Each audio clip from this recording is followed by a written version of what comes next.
as minúcias a respeito do caso do reverendo, eu vou deixar para a investigação dos senadores. Vou chamar aqui mais a atenção sobre a relação disso com o universo político do momento. A começar pela declaração que ele deu a respeito do cabo Dominguete, que era aquele atravessador que, para fazer um serviço de complementação de renda, mesmo sendo PM e não podendo fazer isso pelas regras da Polícia Militar, estava supostamente representando a Davat, que supostamente representava ali a farmacêutica internacional para vender vacinas, e naquele encontro no shopping de Brasília, no happy hour, teria oferecido 400 milhões de doses e teria ouvido um pedido de propina por parte do Roberto Dias, homem do Centrão, no Ministério da Saúde.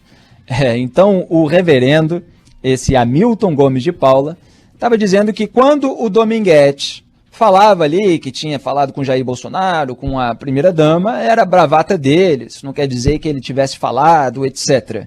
Isso você ouviu aqui no Salve Salve Band News, semanas atrás, não nessas palavras, mas justamente a ponderação, porque esse programa não sai fazendo acusação à toa, a não ser quando constata aquilo que as provas já evidenciam ou aquilo que está evidente demais. É óbvio que é plausível, é possível que o cabo Dominguete estivesse ali falando em nome do presidente ou da primeira-dama, sem exatamente ter ali uma relação direta, etc. É uma hipótese. Obviamente, essa hipótese precisa ser investigada para ver se de fato não havia um vínculo maior entre atravessador, isso aí, e a própria cúpula do governo federal. Mas aqui não vai se fazer uma acusação indevida sem que haja um elemento conclusivo a esse respeito. Então, ele, obviamente, sai pela tangente, seja dizendo a realidade, seja dourando a pílula, mostrando que não tem nada a ver com isso. Dito isso, o que mais chama a atenção, como eu comentei passando na nossa abertura, é que o reverendo Hamilton Gomes de Paula conseguia reuniões com a cúpula do Ministério da Saúde, simplesmente enviando e-mails para a pasta. O primeiro desses 3 encontros aconteceu apenas 4 horas depois de o pedido chegar por uma mensagem. Depois até os senadores falaram em 2 horas, até não entendi direito se foram 2 ou se foram 4, mas poucas horas depois do pedido, ele estava reunido com a cúpula do Ministério da Saúde, enquanto os representantes da Pfizer, internacionais e nacionais, CEO aqui para assuntos sul-americanos, brasileiros, etc., não conseguiam se reunir com o Ministério da Saúde, com o governo Bolsonaro. Os representantes da farmacêutica, da multinacional, que produziram e estavam querendo vender para o Brasil uma das melhores vacinas do mercado, uma das melhores taxas de eficácia, acima de 90% com 2 doses, a primeira já parece que dá mais de 80%. Então eles mandaram mais de 80 e-mails, como já foi apurado pela CPI da pandemia. Que bom que ela existe, para apurar com provas tudo aquilo que a gente já apontava, porque era óbvio. Todo mundo sabe que Jair Bolsonaro adotou a estratégia perversa da imunidade de rebanho. No fim das contas, é perversa, havendo a intenção da crueldade ou simplesmente a burrice, a estupidez, a ideologia, o que quer que seja que tenha motivado esse caminho. Já fiz minhas análises a esse tema, mas aqui eu coloco para quem quiser analisar de acordo com o seu próprio juízo. Jair Bolsonaro escolheu deixar o vírus circular porque ele achava que assim a população iria se imunizar pela própria infecção, só que a população foi se infectando e foi em grande parte morrendo. Então, temos hoje mais de 550 mil mortos por Covid-19 em razão dessa estratégia, em razão do boicote às vacinas. Então, Jair Bolsonaro não fez questão de adquirir as vacinas e de dar essa ordem para que elas fossem adquiridas.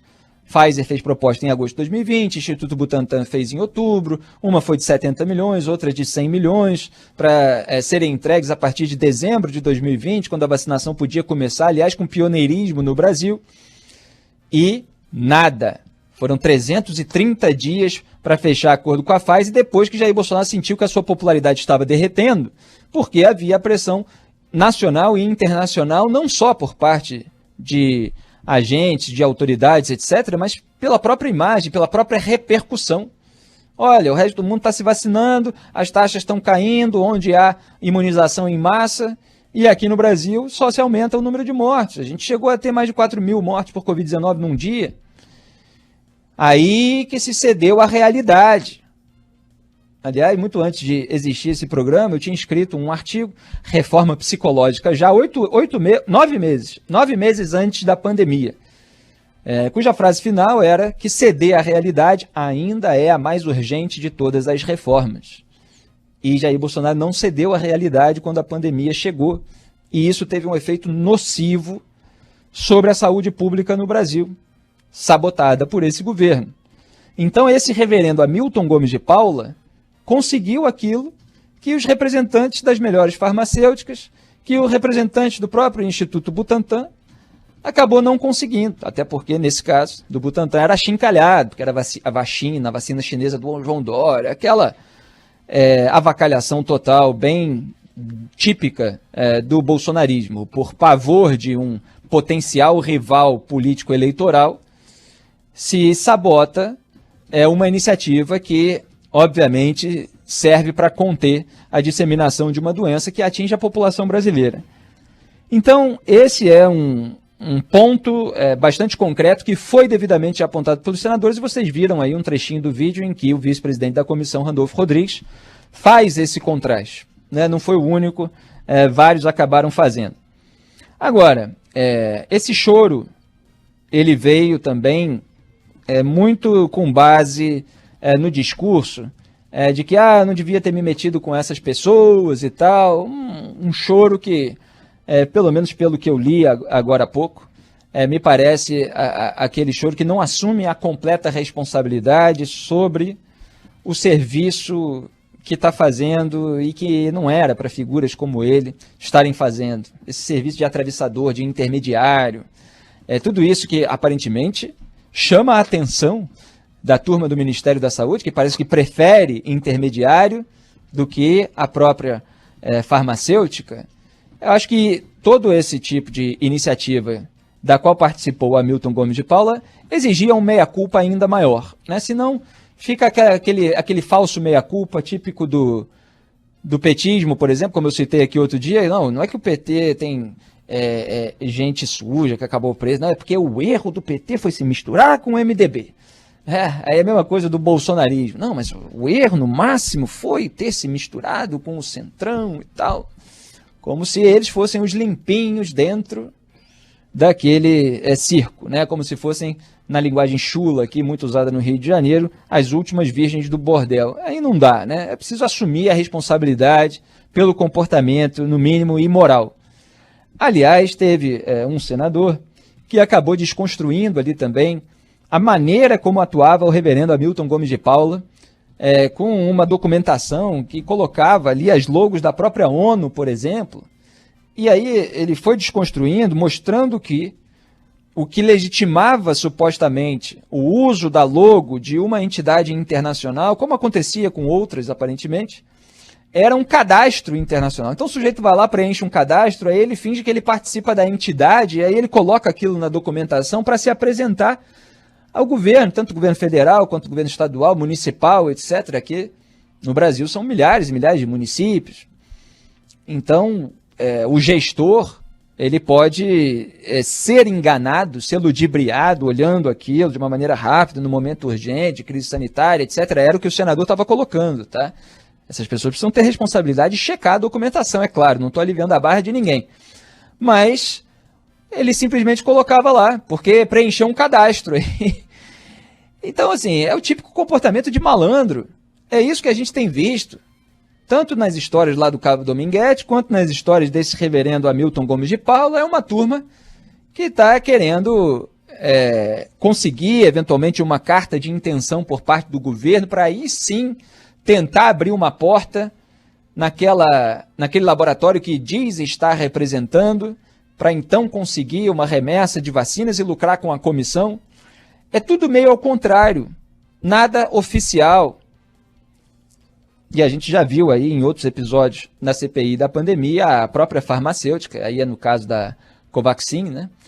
O laboratório indiano Bharat Biotech, não reconhecendo documentos, né, que foram entregues pela Precisa Medicamentos. Esse é um outro caso, tá? Só estou comparando aqui, porque no Brasil, com esse governo atuando e abrindo as portas para essa turma, houve vários malandros ali tentando emplacar uma autoridade que eles não tinham. Uma avacalhação, uma bagunça generalizada que já está aprovada. Só que é dentro da bagunça que os malandros do próprio governo poderiam estar atuando, e é isso que a CPI monitora, é isso que a CPI investiga. E aí se chegou, só para concluir, ao relato de que esse reverendo Hamilton Gomes de Paula ainda é parceiro de um tal, foi o episódio mais cômico do dia, como é que é o nome dele? Vou tentar pegar aqui, Aldebaran Luiz von Rolleben, uma coisa assim, que no primeiro semestre acionou o judiciário para ser reconhecido como Superman brasileiro. Olha, se vocês não viram, eu recomendo que vocês vejam esse trecho da CPI da pandemia, certamente já está circulando aí nas redes sociais, mas vale a pena ver na íntegra, né? Nem vou reproduzir aqui, que é o senador lendo as notícias a respeito da iniciativa do sujeito que, em razão lá do acidente que o ator Christopher Reeve, né, que interpretava o Superman, eu adorava quando era moleque, Superman 1, 2, 3, 4, com o Christopher Reeve, que fez outros grandes filmes em algum lugar no passado, ele sofreu um acidente, né, acabou tendo problemas de mobilidade no resto da vida, e em razão disso, misturando aí com eventuais superpoderes, o tal do Aldebaran queria ter reconhecido a sua categoria de Superman brasileiro. Quer dizer, o senador estava dizendo assim, e não é piada, é sério. E o senhor reverendo Hamilton, que estava lá depondo na CPI da pandemia, é parceiro desse sujeito em outras iniciativas.